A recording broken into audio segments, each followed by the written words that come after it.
Bismillahirrahmanirrahim. Assalamu alaikum, dear friends. Yesterday we started our first lesson, the last sermon of the Holy Prophet sallallahu alaihi wasallam, اور اس کے one and half page کی reading اور explanation کل ہماری ہو گئی تھی. آج ہم اس کو فردر ریڈ کریں گے اور یہ پیج نمبر ہے پیج نمبر 3. اچھا جناب، تو اب تک ہم نے جو ریڈ کیا اس میں کہ حضور صلی اللہ علیہ وآلہ وسلم نے جب قریش مکہ کو اللہ کا پیغام پہنچایا تو وہ لوگ ان کے جانی دشمن ہو گئے اور نبی صلی اللہ علیہ وآلہ وسلم کو مدینہ ہجرت کرنا پڑی. اور وہاں پہ اس وقت 4 مختلف کمیونٹیز، 4 مختلف گروہ جو ہیں وہ موجود تھے،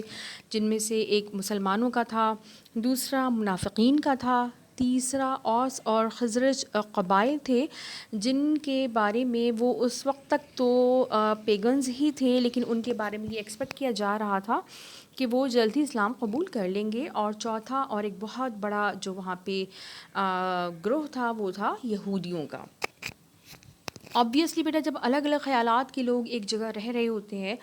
تو اس بات کا بہت زیادہ امکان ہوتا ہے کہ وہاں پہ بدمزگی، جھگڑے، یہ سب کچھ ہو سکتا ہے. تو اس لیے حضرت صلی اللہ علیہ وآلہ وسلم نے وہاں پہ چاہا کہ ایک ایسا کوئی کانٹریکٹ کیا جائے، ایک ایسا ایگریمنٹ کیا جائے کہ وہ لوگ سب آپس میں اس پہ رضامند ہوں اور سب پھر آرام سے اتفاق سے رہ سکیں. چلیں نا ہم سے ریڈ آؤٹ کرتے ہیں. In order to ensure that all these people live peacefully with each other, Prophet Muhammad sallallahu alaihi wa alihi wasallam invited the leading personalities of all the communities to discuss this matter. اس بات کو یقین دہانی کے لیے کہ وہاں پہ رہنے والی تمام کمیونٹیز، تمام گروہ یا برادریاں امن و امان کے ساتھ ایک دوسرے کے ساتھ رہ سکیں، حضور صلی اللہ علیہ وآلہ وسلم نے تمام گروہوں کے جو ان کی نمایاں شخصیات تھیں انہیں مدعو کیا. He wanted the different groups to reach a formal agreement for harmony among the communities and for the security of the city of Medina. حضور صلی اللہ علیہ وآلہ وسلم چاہتے تھے کہ سب لوگ وہاں موجود، سب لوگ جو سب گروہ تھے چاروں، وہ کسی ایسے معاہدے پہ پہنچ جائیں کہ جس کے باعث وہاں رہنے والی تمام جو کمیونٹیز ہیں، تمام جو گروہ ہیں یا برادریاں ہیں، وہ ہم آہنگی کے ساتھ رہ سکیں. نہ صرف وہ ہم آہنگی اور سکون کے ساتھ رہیں بلکہ اس سے جو ہے وہ مدینہ، شہر مدینہ بھی محفوظ رہ سکے. He succeeded in drawing up the Constitution of Medina, also known as the Charter of Medina, through which a kind of understanding was developed among all the communities living in Medina. اور حضور صلی اللہ علیہ وآلہ وسلم نے جس مقصد کے لیے یہ میٹنگ طلب کی تھی اس میں وہ کامیاب بھی رہے. اور ایک کانسٹیٹیوشن آف مدینہ جسے میثاق مدینہ کا نام دیا جاتا ہے، اس کو جو ہے وہ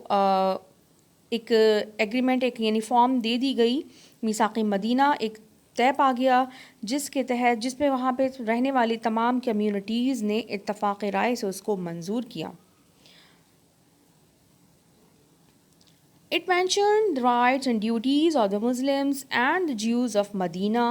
gave freedom of religion and prohibited any alliance with the outside enemies.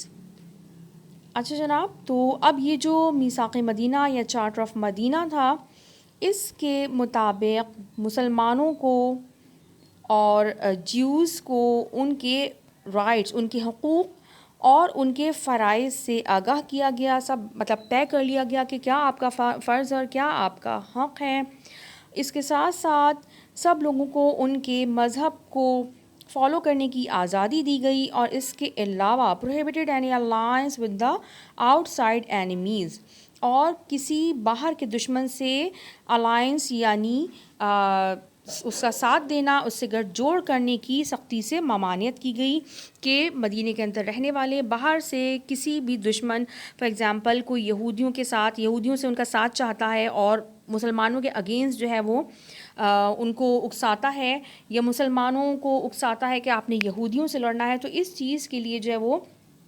پابند تھے وہ لوگ اس معاہدے کے مطابق کہ کوئی کسی ایسے باہر کے بندے سے، کسی دشمن سے کوئی دوستی نہیں کرے گا، مطلب کسی باہر کے کسی شخص کے ساتھ مل کے اپنوں سے دشمنی پہ آمادہ نہیں ہوگا۔ اچھا ایک بات یہ دیکھیں کہ یہاں پہ Jews and Muslims he mention ہے، تو اس کا ریزن ہپوکریٹس تو ظاہر ہے وہ اپنے آپ کو مسلمان ہی کہتے تھے، مسلمان ہونے کے دعوے دار تھے، تو لہٰذا ان کی تو کوئی الگ ریپرزنٹیشن نہیں ہو سکتی تھی، لیکن ان کو بھی بہرحال شامل کیا گیا تھا۔ اور اوس اینڈ خزرج جو ہیں وہ اس ٹائم تک پیگنس تھے، جن کو جو ہے وہ ان کے حقوق دیے گئے تھے کہ وہ اپنے مذہب پہ اپنی آزادی، یہ مذہبی آزادی جو ہے وہ سب کے لیے تھی کہ جو جس طرح چاہے، جس مذہب کو فالو کرنا چاہے کرے اور رہے۔ اچھا جناب، اس کے بعد ہے It also declared that any dispute would be referred to Prophet Muhammad صلی اللہ علیہ وآلہ وسلم for settlement، اور اس میں یہ بھی طے کیا گیا اور سب لوگ اس بات پہ آمادہ بھی ہو گئے کہ اگر آپس میں ان میں باہمی گروہوں میں کوئی جھگڑا ہوتا ہے، کوئی ڈسپیوٹ پیدا ہوتا ہے، تو اس کو جو ہے سیٹلمنٹ کے لیے حضور صلی اللہ علیہ وآلہ وسلم کے پاس لایا جائے گا۔ In later years, he unified the different Arab tribes under Islam, carried out social and religious reforms and administrative developments that further consolidated the Islamic community in Medina۔ اچھا جناب، ہجرت کا تو یہ پہلا ہی سال تھا جس میں یہ سب کچھ کر لیا گیا تھا۔ اس کے بعد جو ہے آنے والے وقتوں میں اور سالوں میں کیا ہوا، حضور صلی اللہ علیہ وآلہ وسلم نے مختلف عرب قبائل کو اسلام کے جھنڈے تلے جمع کر لیا۔ اس کے ساتھ ساتھ انہوں نے مذہبی اور معاشرتی اصلاحات نافذ کیں، اس کے علاوہ انتظامی ڈیولپمنٹس بھی کی گئیں، جن تمام باتوں سے مل کے فائنلی مدینہ میں ایک اسلامک کمیونٹی کی بنیاد پڑی۔ In the year 10 after Hijrah, Prophet Muhammad صلی اللہ علیہ وآلہ وسلم undertook his farewell pilgrimage to Makkah۔ سن 10 ہجری میں نبی صلی اللہ علیہ وآلہ وسلم نے مکہ کی طرف اپنا الوداعی سفر کیا۔ پلگرمیج کہتے ہیں کسی مقدس مقام کی طرف کیے جانے والے سفر کو۔ پلگرمیج جو ہے وہ دراصل ایگزیکٹ حج کی میننگ میں نہیں آتا، چونکہ حج کے لیے ظاہر ہے کہ پوری دنیا کے لوگ وہاں سفر کرتے ہیں، وہاں جاتے ہیں، تو لٹرل میننگ جو پلگرمیج کی ہے وہ کسی بھی مقدس مقام کے سفر کے لیے، اگر کوئی کسی دوسرے مذہب سے تعلق رکھتا ہے، لائک ہمارے پاکستان میں پنجاب میں ایک جگہ ہے گردوارہ، ایگزیکٹلی مجھے یاد نہیں، کرتارپور بارڈر جو انڈیا سے کنیکٹ ہے، وہاں پہ سکھوں کا کوئی جو ہے وہ ان کے فاؤنڈر تھے، ان کا مزار وغیرہ، ان کا مقبرہ ہے یا جو بھی ان کی جگہ ہے، تو وہاں پہ وہ لوگ آتے ہیں، تو وہ بھی جو ہے وہ پلگرمیج ہی کہلاتا ہے، یعنی کسی بھی مذہب کا جو ان کے ماننے والوں کا اپنے مقدس کسی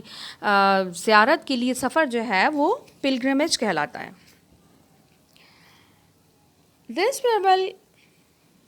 pilgrimage is one of the most significant historical event for the Muslims, for it was the first and last pilgrimage made by Prophet Muhammad sallallahu alaihi wasallam, as well as an occasion when he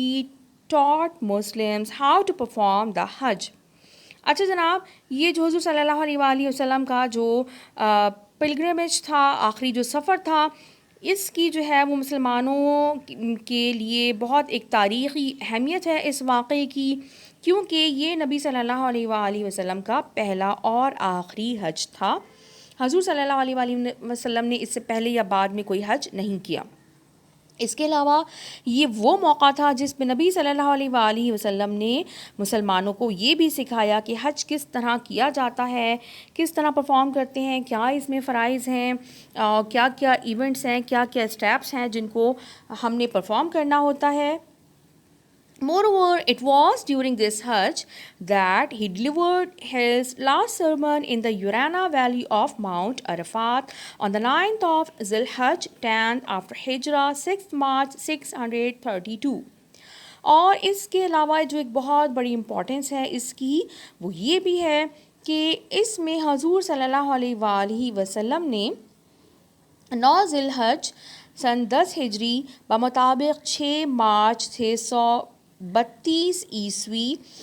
یورانا valley جو کہ Mount Arafat میں ہے وہاں پہ حضور صلی اللہ علیہ وآلہ وسلم نے اپنا آخری خطبہ ادا کیا. یعنی وہ ایک آخری موقع تھا جو حضور صلی اللہ علیہ وآلہ وسلم نے اس طرح کی پبلک گیدرنگ سے, اتنی بڑی کسی گیدرنگ سے جو ہے وہ ایڈریس کیا. There were countless Muslims present with the Prophet sallallahu alaihi wasallam during his last pilgrimage when he delivered his last sermon. اور جب حضور صلی اللہ علیہ وآلہ وسلم نے اپنے آخری حج میں یہ خطبہ ادا کیا اس وقت وہاں پہ countless means انگنت مسلمان موجود تھے. Delivering his last sermon, Prophet Muhammad sallallahu alaihi wasallam first of all praised and thanked Allah and then said, "O people,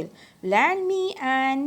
attentive ear, for I know not whether after this year I shall ever be amongst you again." اس خطبے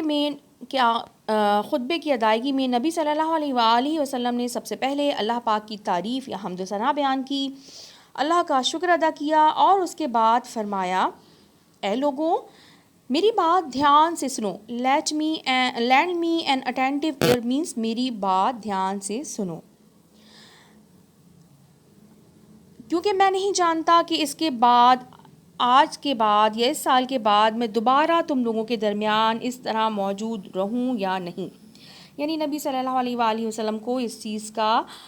تھا idea کہ وہ ان کا جو ہے وہ آخری موقع ہے کہ جب وہ اس طرح کی گیدرنگ سے خطاب کر رہے ہیں. Therefore,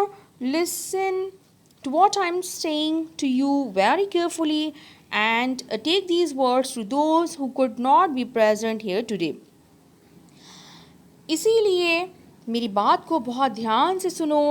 اور میری بات یا میرا پیغام ان لوگوں تک پہنچاؤ جو آج یہاں موجود نہیں ہیں. اب وہ جو موجود نہیں تھے ان میں وہ لوگ بھی شامل تھے جو کسی وجہ سے وہاں موجود نہیں تھے یا نہیں آ پائے تھے,